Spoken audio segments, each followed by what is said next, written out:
The loss of an icon, philanthropist, and local and national leader in every sense of the word has resonated through our community, through our state, and through our nation. His life was filled with honor, and his legacy will remain forever. A passionate human being, a loving father, and a generous and giving soul. Sir Michael Berry will forever live in our hearts. He will be remembered for generations to come.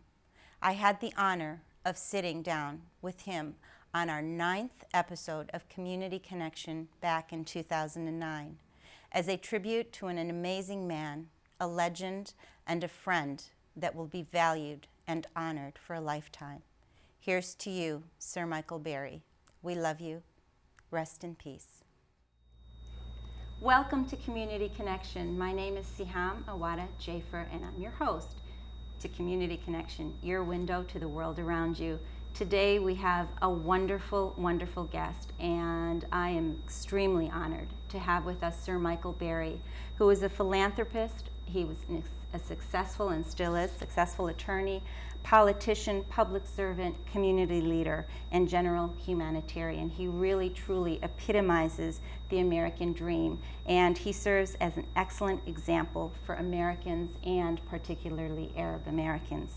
He has earned the title of the Dean of the Community, as well as numerous awards, accolades, and honors, really too much to mention, but I would like to mention a few. Michael Berry International Terminal at Detroit's Metropolitan Airport is named after our guest today.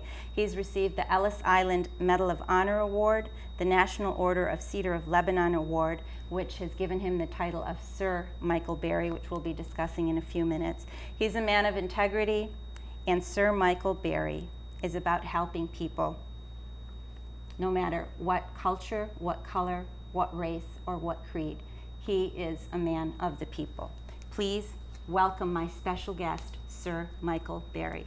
Welcome to Community Connection. Thank you. It's a pleasure to have you.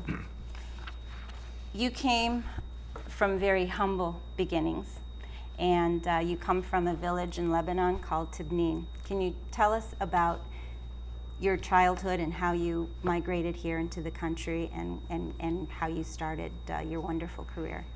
As you and probably everybody else knows, I was born in 1920 in the city of Highland Park. And I attended the Highland Park public schools. And then in 1930, my father, like most immigrants, decided to go back overseas to his home village, and he took us with him. And I attended school in Tibnin for almost 7 or 8 months, where I learned how to not only speak Arabic, but also to read and write. I was 10 years old. When we came back, which was in the latter part or the end of 1930, the Depression had entered, and some of the conditions that I had met with, and I think most people who read about the Depression can fully understand what I went through, and I'm sure most of them that lived through the Depression had to go through.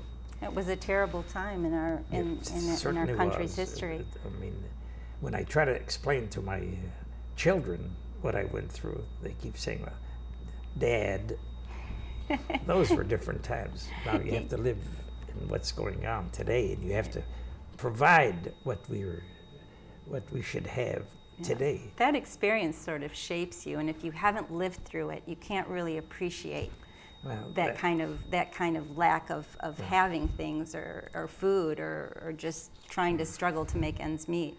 I had an experience with my son, my youngest son, who's now 16. As a matter of fact, yesterday he said he wanted to go out and buy to the mall and buy some shirts. I said, I just bought some for you about 3 weeks ago. I need more, Dad. He said, that was then. I said, how many shirts can you possibly wear? And he said, my friends all have a variety of shirts, and So I said, well, I'll tell you what, you ask your mother. If your mother says that you're entitled to some extra shirts, I'll go out and buy them. So I haven't heard from her as yet. I see. I see. It is difficult to always have what you want and then think that your parents. My oldest son says, well, his friends are driving a Ferrari, for example. He said, wow. Yeah, a Ferrari was brought to the school. I said, how many are there in your school that drive Ferraris? Well, the father brought the Ferrari to school. Not that the kid drove it, but the father did. And then he says, there are a lot of Mercedes, and that's true. I've seen a number of Mercedes around. Mm-hmm. Sure. I said, well, I bought you a Fusion and a 4-cylinder at that with a specific reason. That's to keep you out of difficulty and keep you from getting tickets. But the conditions have changed considerably. Absolutely, absolutely. We're talking a span of almost 90 years. And absolutely. But from those the 20s beginnings to the current time, to where we are now, from then to now, you've accomplished so much. And I think having to deal with that era too has given you an appreciation of what you have and what you've worked for. You graduated law school in 1949 from the Detroit College of Law, and you tried your first case, which I think you were just sort of thrown in cold water for your first case, and it was a drunken truck driver, supposedly. Yes. Tell us a little bit about that. I know. Well, I was asked by the lawyer that I was in his office, John B. O'Connell, who used to be the chief trial lawyer for the prosecutor's office. He was when Duncan C. McRae was the prosecutor in Wayne County. John was the chief trial lawyer. He was an excellent lawyer and a very competent man with juries. And I had the fortunate experience of sitting with him on almost every case that he handled for a period of, I think, 10 months. Prior to him taking the state bar, when I got the results of the state bar exam, I passed it I think I was notified in December of 1949. And that same year, that same year that you tried this case. Yeah, and that's the following day, after being admitted to practice, I got a call from John. He says, I want you to go over to I think it was the Common Pleas Court or Traffic Court or whatever it was, and get an adjournment. And that's the name of the case. He gave me the name of the case. So I proceeded. I said, what reason can I give, John? He said, well, tell him that I'm in federal court. So little did I realize that there had been friction between John and the judge? And the judge. The judge had been in the prosecutor's office at the same time when John was chief trial lawyer. So there was a little competition between the two Irishmen. And so I went there, and when the case was called, I marched up and said, representing Mr. O'Connell's office, Your Honor, I'd like to get an adjournment to this case. Prior to that time, the judge was granting adjournments to those lawyers that had appeared before him, and if they didn't give a good enough reason for the adjournment, the lawyer would ask for a jury trial, and that naturally would stop the proceedings, and the judge would have to look up in his day book to see what jury trial dates that he could grant to the attorneys. In my case, not knowing what transpired years before between the two, so I said, I'd like an adjournment, Your Honor. Mr. O'Connell is in federal court. He says, are you from Mr. O'Connell's office? I said, yes, Your Honor. Which you didn't realize wasn't a good thing at that time. I was proud of the fact that I'm coming from Mr. O'Connell's Right. office, and now I'm a lawyer. And he says, I said, yes, Your Honor. He says, then you try it. The only thing I could think of to hold back this sudden rush to judgment, I said, I'd like a jury trial. He says, you've got it. Just like that. So we went to trial. At that point, right away. At that point, yeah. But the judge that we had come in from, I think, from Flint. And he presided, and we went in. I thought, well, got to use the tactics that Mr. O'Connell had taught me, or at least that I had experienced when he was trying cases. Some innovative tactics to get out of this one. So I began to object at certain phases of the trial, and I kept getting overruled. And at certain times, the judge would threaten me in front of the jury that if you keep this up, I'm going to give you some time. And so I finally, after. At one point, he threatened to put you in jail as well. That's and then you went what I out said, and give me some time. So you went and announced that, so he wasn't too happy with you. I'm at a loss now. I said, well, John got away with it. Why can't I? Yeah, why can't I? So I went one more time, and he hammered away, and he says, okay, in chambers, to the prosecutor and myself. We went in, and he said to me, one more crack, one more objection by you, and I'm sending you to the Wayne County. And this is your very first Wayne County jail case.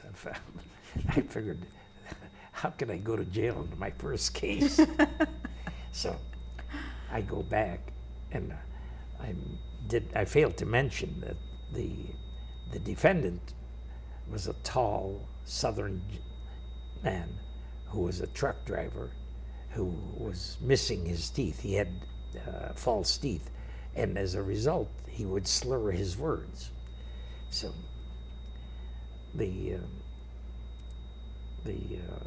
that was probably your defense as to why he slurred his words. So I made, when we walked out of chambers, I stood up in front of the jury and I said, I'd like the jury to recognize one thing, that I got called into the chambers and was threatened to be put in jail, and that did it. He was not too happy with you, to say the least. Got off and went into, and I guess he was a lot smarter than I was and a lot more patient. He went into his chambers to cool off. Right. And then he come back, and then we proceeded, put in trial. I spent some time on the fact that the man had slurred his words because they had no teeth. During the prosecution's case in point was that he was so drunk that he slurred his words. Mm-hmm. So I pointed out when I put the defendant on the witness stand, I pointed out the fact that he does slur his words. So anyway, they bought our argument and they acquitted him. So when I went back to the office, John, it was around 5:30, and John says, well, did you get the adjournment? I said, no. He said, well, what happened? I said, we had to try the case. He says, then what happened then? I said, we got an acquittal. And he says, oh, that's fine. So a couple of days later, he comes to me and he hands me $20. I said, what was this for? Because I never got paid while working for him. Oh, okay. So he hands me $20, and I knew he had received from the Teamsters who really represented this man. He'd gotten paid $300 for the case. I know that you're an avid believer in maintaining heritage and maintaining culture, in maintaining heritage and culture. Yes. But I also know that you're very avid in terms of assimilating and mainstreaming. And I know that your pride comes in being an American and then an Arab American. First of all, I want to make that clear. I am an American. My heritage, as I've said on TV in previous encounters, when I was with the Road Commission, that I'm proud to be an American, and also I'm proud of my heritage. As Danny Thomas once said, he who denies his heritage has no heritage. Absolutely. And I got to repeat that. And what is there to deny? I'm proud of the fact that I've come of Lebanese extraction. Both my father and mother come from Lebanon, from the poorest section of Lebanon, as a matter of fact, from the south. I know there's one award and honor that was bestowed upon you that you're very, very, very that you cherish very much and that you're very proud of, and that's what earned you the title of Sir Michael Berry, and that was given to you in 1993, which was by the National Order of the Cedar of Lebanon. Tell us how that came about and how you were given that over particular a period honor. of time. In 1966, the U.S. government saw fit to send me on a speaking tour of Lebanon and Egypt, which I covered in a period of 5 weeks. And as a result, I got a lot of publicity in the press in Lebanon. And as a matter of fact, I think some 22 or 23 magazines and newspapers, periodicals wrote me up. And I did speak before in the Hall of Justice, before the Parliament, and I had a great time. I mean, they treated me like I was a king. But other than that, as a matter of fact, when Frank Kelly, the former Attorney General of the state of Michigan, went to Lebanon, and I had called in advance and told him that Frank, who was running for the U.S. Senate, that Frank Kelly was coming, and he's a great friend of mine and a friend of the Arabic-speaking people. So they had banners, everything for Frank when he arrived.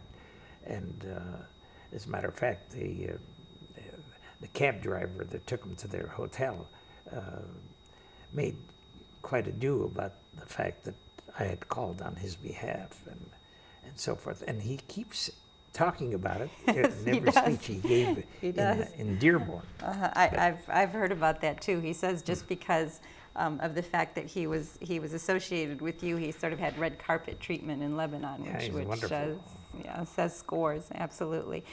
So we're united. I mean, what was the it was process? United in absentia of the president of Lebanon.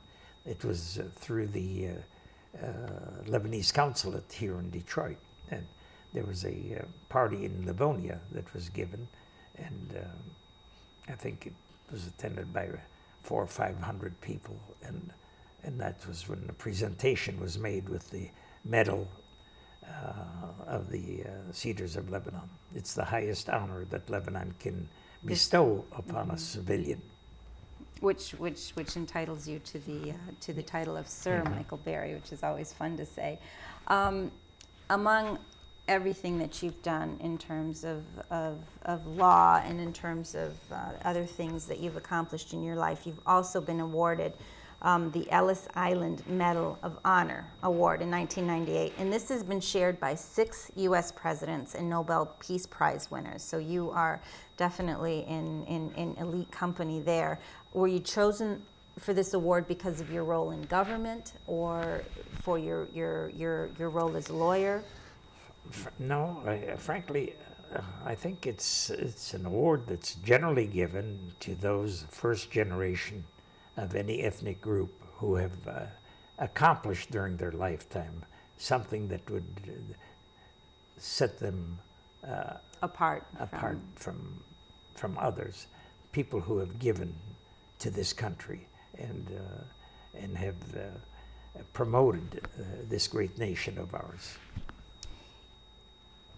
Which is, and again, I have to reiterate that that's shared by 6 presidents, 6 U.S. presidents, which is quite an honor. I love to hear you say that. But I think there are a couple of thousand others who have received that award too.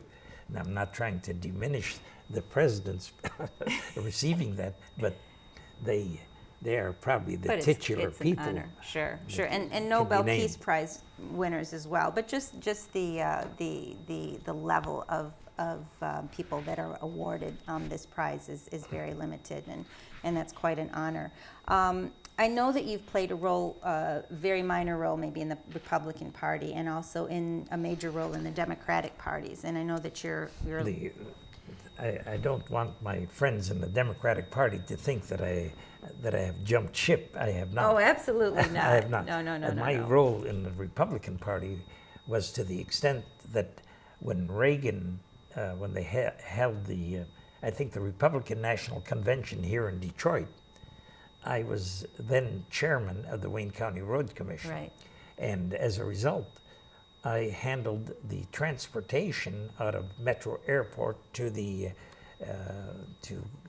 was it Cobo Hall, or I don't recall. Anyway, and I took good care of all the Republican delegates. And as a result, I received the letter of commendation by Reagan, or some kind of a Republican Party award that I have, and I still have it along with some of the awards that I've received. Okay, so we know he hasn't jumped ship, fellow Democrats. He's still here and with us. Also, you have met on a one-to-one basis with Robert F. Kennedy, yes. And you discussed, among many other things, you've discussed... That's one meeting I'll never forget. We met in a hotel downtown Detroit, just he and I, for dinner. And we talked about the problems in the Mideast. Mm-hmm. That was when Bobby Kennedy was running for president after his brother's assassination. But Bobby was one of the most intense individuals that I have ever had the privilege of having dinner with. A brilliant young man, but an intense man. And I have a letter from him mentioning the fact of our dinner engagement and the subject matter, in the letter, the subject matter of our discussion. What came about from that discussion? I know you talked about the Middle East. I'm talking about the Mideast problems. Right. Mm-hmm. And do you think from that conversation to today, a lot of that conversation would be the same if you had an opportunity to speak with him again? I don't think it could have made any difference. I think our conversation was, to the best of his ability, if he'd have became president, that he would try to alleviate some of the problems that exist, and they still exist. And I think no president can do much by way of trying to put their true feelings into effect. I think you'll find that our Congress, and it's oftentimes referred to as a pork barrel Congress, mm-hmm. and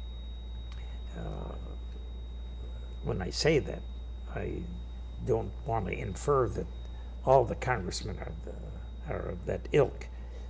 We certainly have a lot of outstanding congressmen who realize the problems that this world is facing and understand the problems that we'll never have peace in this world until the problems in the Near East or Middle East are resolved. And you're never going to resolve the problem as long as people are not attuned to seeking peace. Absolutely. Sir Michael, do you think that, I know the past administration was intensively involved in the Middle East, but maybe not in a constructive way. The past administration was one that I hope that this nation does not ever have to suffer through again. I think some of the legislation that went through, I understand where they're coming from, but I think it's been too harsh on the Constitution, and it's been too harsh on the American public. I know a lot of the Republicans are going to say, Mr. Berry, you're a nut, and we don't accept what you say, but I've got to say it. I think the past administration has hurt us worldwide. I think you'll find that if you travel to Europe, you'll find that there's a lot of dislike of the Americans, and we've got to change that. Absolutely. And I think Obama wants to change it, and I think Obama is making every effort to change it, and I think Hillary Clinton is trying to do her best to make those changes. But it's difficult when your hands are tied by a Congress which will not accept some of the things that Obama wants to put through. And I think that I don't think you're alone in your thinking, and I think a lot of people have the same sentiments as you do in terms of the past administration and where we're headed right now. And it is unfortunate that the American people have not had the luxury of the positiveness worldwide as we have in the past. And I'm hoping as well as you that the Obama administration will change those things and go for the better. And I know we were talking a little bit about, and you just touched on it, that maybe the things that he wants to do or needs to do, he may find some obstacles in trying to get that done within the government. He's facing it now, you know. But regardless of what the Congress says, regardless of what anybody does or any administration, this is still the greatest country in the world to live in. Absolutely. No matter what. And absolutely. I don't intend to sit here and trying to say that we've committed some drastic wrongs, but then every administration does that. We're not perfect, yeah, absolutely not, and there are a lot of wrongs that need to be made right, and hopefully this administration can go that route. You're also, for a while in the 60s, you were the Wayne County Road Commissioner here in Wayne County until it was merged into general government. And we have the Michael Berry International Airport, which is named after you as well. As the Wayne County Commissioner, do you feel that might have been the most positive thing that has happened under your leadership in terms of the new landscape of the airport? Because I know it was one of the best in the nation at that time. That personal, yes, but I think the greatest thing that we brought about is to establish a firm footing on our bid process to safeguard the taxpayers' money, and I did that on 2 major occasions, and as a result, not only Wayne County profited by it, but the entire state profited by what we were able to do. Now, I didn't do it by myself.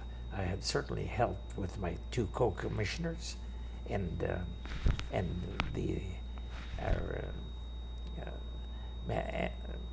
airport manager, and also the administrator of the airport, Jim Davey, who was a remarkable man and probably one of the best administrators I had worked with.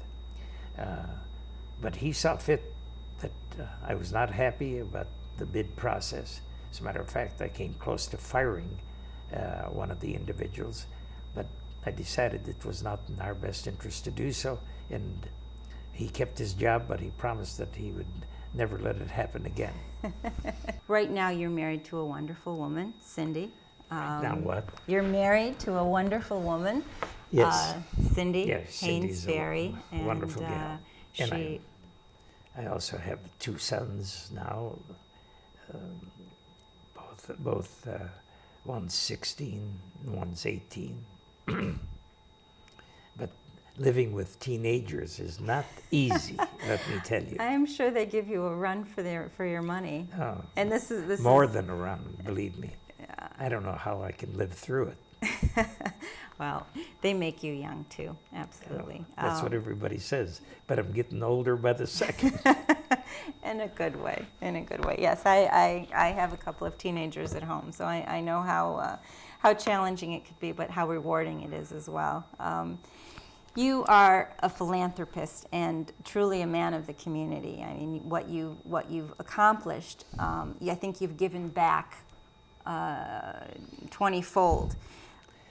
I think it's, Siham, I think it's incumbent upon any American of any ethnicity to give back to the country that has given him so much.